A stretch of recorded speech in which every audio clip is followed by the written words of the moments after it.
నమో వెంకటేశాయ. సర్వం శివం శివం సర్వం శివాయ గురవే నమః.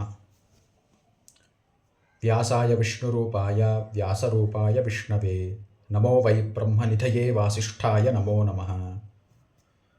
ఈ వీడియోలో గోవిందనామం ఎలా ఏర్పడింది అనేది చెప్పబోతుంది. ఒకరోజు శ్రీ వెంకటేశ్వర స్వామి అగస్త్య మహర్షి ఆశ్రమానికి వెళ్ళారు. అక్కడ అగస్త్య మహర్షి అనేక గోవుల్ని పెంచుతున్నారు. దాన్ని శ్రీ వెంకటేశ్వర స్వామి చూసి దాన్ని నాకు ఒక గోవు ఇవ్వగలవా అని అగస్త్య మహర్షిని అడిగారు.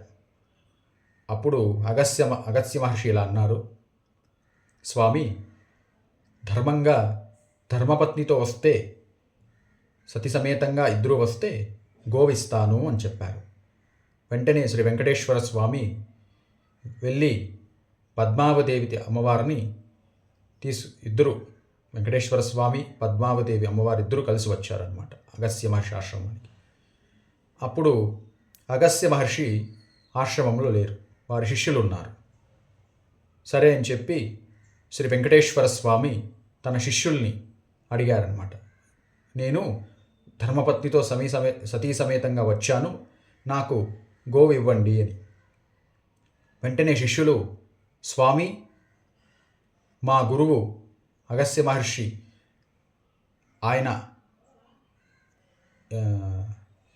అర్హత లేని మేము ఇవ్వలేము అని చెప్పారన్నమాట.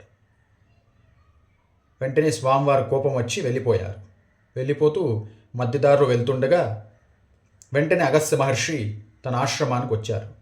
వచ్చి శిష్యులు తన ఆశ్రమంలో ఉన్న అగస్త్య మహర్షికి వెళ్ళి కలిసి ఈ జరిగిన సంఘటనని తెలియజేశారు.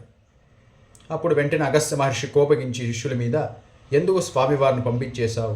స్వామివారు నేనే సతి సమేతంగా వచ్చి గోవుని తీసుకువెళ్ళండి అని చెప్పాను, ఎందుకు పంపించారు అని చెప్పి కోపం చేసుకున్నారు శిష్యుల మీద. వెంటనే అగస్త్య మహర్షి పరిగెత్తుకుంటూ మధ్యలో, స్వామి, గోవు ఇందా అంటే గోవింద అంటే గోవు ఇందా, అలా ఆ సమయంలో గోవిందనామం ఏర్పడింది. దీన్ని ప్రతి ఒక్కరూ తెలుసుకోండి. గోవిందనామం ఏ ఇంట్లో జరుగుతుందో పారాయణం సకల పాపాలు తొలగిపోతాయి. ఇది దీని వెనుక ఉన్న రహస్యం. సర్వం శివం శివం సర్వం.